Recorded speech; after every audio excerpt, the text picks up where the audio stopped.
when we are repressed, the energy that is being repressed starts turning sour in you. The same energy that would have become a flower becomes a thorn.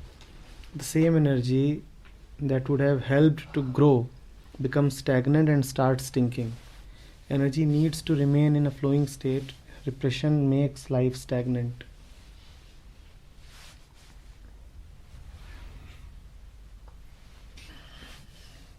थोड़ा इसको समझिएगा, क्योंकि energy शब्द का भी हम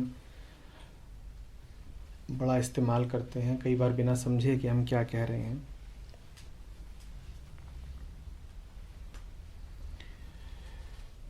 ऊर्जा या शक्ति तभी तक है जब तक वस्तुएं हैं, जब तक ऑब्जेक्ट्स हैं, अन्यथा एनर्जी जैसा कुछ होता नहीं। एनर्जी मैटर है, वस्तु है,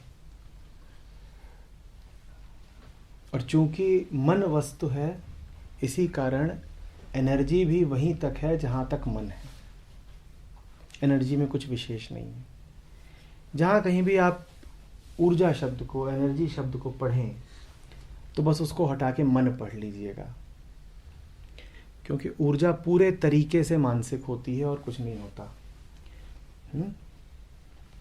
मैं इसको धक्का दूं तो ये आगे बढ़ जाएगा। आप कहेंगे कि थोड़ी सी ऊर्जा स्थानांतरित हुई, कुछ हुआ। जो कुछ हुआ वो वस्तुओं के साथ हुआ। ऊर्जा के होने के लिए वस्तुओं का होना जरूरी है। ऊर्जा के होने के लिए वस्तुओं का होना जरूरी है। ऊर्जा पूरे तरीके से मन की पकड़ के भीतर है। ऊर्जा भी एक वस्तु है। जो कुछ भी मन की पकड़ में है वो वस्तु ही है। ठीक है। आप लोग अक्सर वो पॉजिटिव एनर्जी और नेगेटिव एनर्जी और ये सब बात करते हैं। कुछ लोग यहाँ तक जा कर के बोलने लग जाते हैं दैट गॉड इज़ एनर्जी और इस तरह की बातें। नहीं, ऐसा कुछ नहीं है। गॉड इज़ एनर्जी कहने का एक ही अर्थ होगा कि गॉड इज़ एन ऑब्जेक्ट, क्योंकि एनर्जी ऑब्जेक्ट ही है। कुछ लोग भ्रमवश बोल जाते हैं कि वो क्या है, वो बस एक प्रकार की अदृश्य ऊर्जा है। नहीं, जितनी भी अदृश्य ऊर्जा है वो सब दृश्यमान की जा सकती है। जो ऊर्जा आपको अदृश्य भी लगती है वो निकली पदार्थ से ही है। ठीक है ना? हाँ ठीक है, तरंगे आंखों को नहीं दिखाई पड़ती, पर वो निकलती पदार्थ के आघात से ही है। मैं यहाँ पर ताली बजाऊंगा तो आपके कान में ध्वनि पड़ेगी। निश्चित रूप से ध्वनि की तरंगें आपको दिखाई नहीं पड़ी हैं, अदृश्य ही हैं, पर वो निकली कहाँ से? वो पदार्थ के आघात से निकली, इसी कारण वो भी पदार्थ है। ठीक है, समझिएगा बात। ऊर्जा पदार्थ है, ऊर्जा पदार्थ। तो आपने जो लिखा है, अब वहां पर मैं एनर्जी की जगह माइंड बोलूंगा, और आप देखिएगा कि यही पैराग्राफ स्पष्ट हो गया अपने आप कि नहीं हो गया। When we are repressed, the mind that is being repressed starts turning sour in you. The same mind that would have become a flower becomes a thorn. The same mind that would have helped to grow becomes stagnant and starts stinking. Mind needs to remain in flowing state. Repression makes life stagnant. स्पष्ट हो गया? मन बहता रहे, इसका क्या अर्थ है? मन बहता रहे, फ्लोइंग स्टेट, इसका क्या अर्थ है?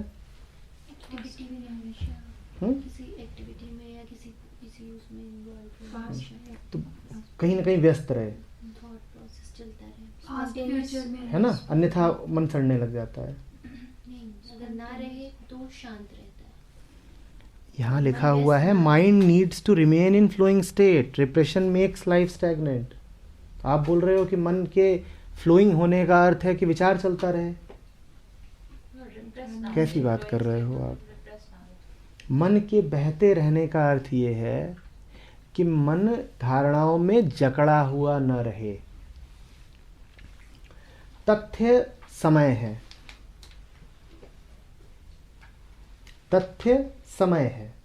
मन तथ्यों में जिए। मन के बहते रहने का अर्थ ये है कि अभी जो सामने है, किसके सामने? इंद्रियों के ही सामने, मन को वो स्पष्ट रहे। मन के बहते रहने का यही अर्थ है। मन केंद्रित रहे उस पर जो कभी बह नहीं सकता, और मन पूरी तरह बहता रहे उसके साथ जो मन का पदार्थ ही है, समय।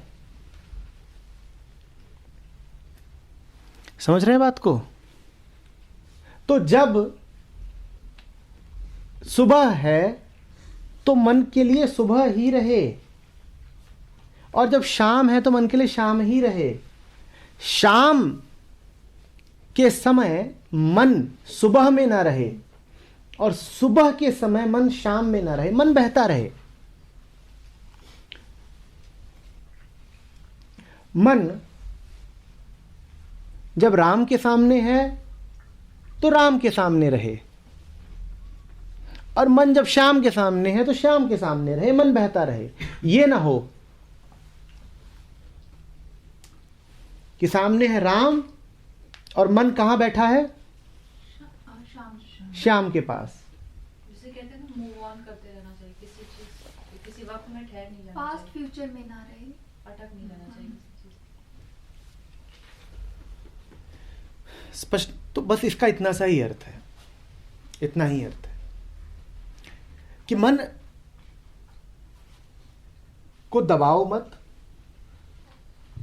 जो तथ्य सामने प्रकट हो रहे हैं उनको होने दो। हमने कुछ देर पहले बात करी थी ना कि हम कुछ सवाल हैं जिनको पूछते ही नहीं है, जिनको हम कभी पूछना ही नहीं चाहते। जो सवाल उठने के लिए तैयार खड़े उन्हें उठने दो। उसी को कह रहे हैं कि नहीं उठने दोगे तो वो सड़ेंगे। उन्हीं सवालों का यदि समाधान हो जाता तो कह रहे हैं कि जीवन फूल बन जाता।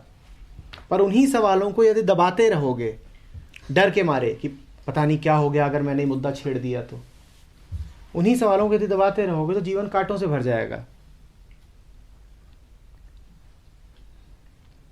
तो बात कैसी भी लगे, कड़वी से कड़वी, उसमें सुविधा ना जान पड़े, डर लगता हो उसका सामना करने में, पर उसको आने दो। मन ऊर्जा है, मन की अपनी ऊर्जा है, उसको बहने दो। उसको बहने दो।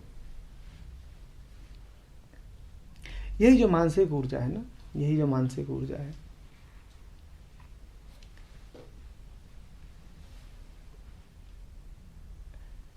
जब वो अपने केंद्र की तरफ बहने लगती है लगातार,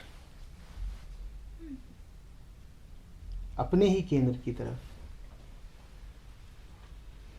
तो फिर वही परम उपलब्धि का क्षण होता है।